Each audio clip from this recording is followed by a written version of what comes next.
Hello बच्चों, let's see this question.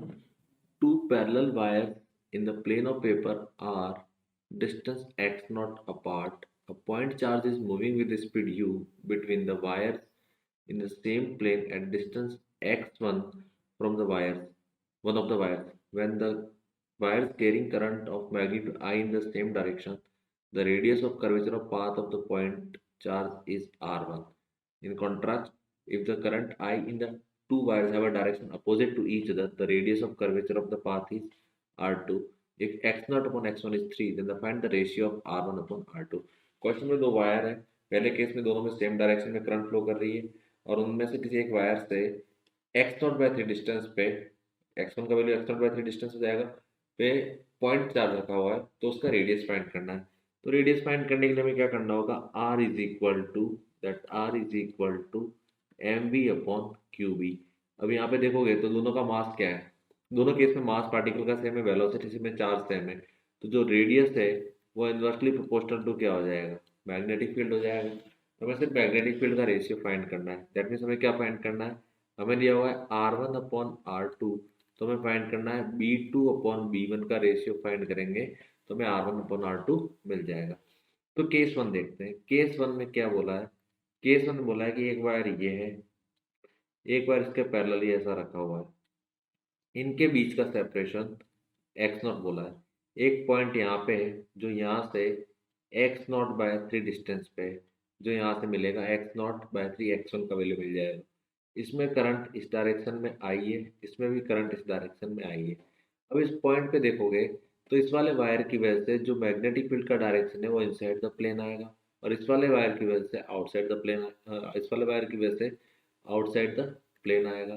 तो यहाँ पे जो मैग्नेटिक फील्ड बी होगा, that B is equal to first wire की वजह से देखेंगे तो mu naught I upon 2 pi x0/3 हो जाएगा, minus mu naught I upon 2 pi 2 x0/3 आएगा।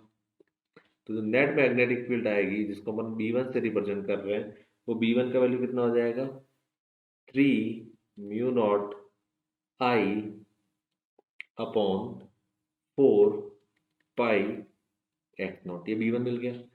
केस टू में क्या दिया है, केस टू में दोनों के अपोजिट डायरेक्शन में जा रही है करंट, जैसे वायर वन है और ये वायर टू है, इसमें करंट इस डायरेक्शन में जा रहा है, इसमें करंट इस डायरेक्शन में जा रहा है।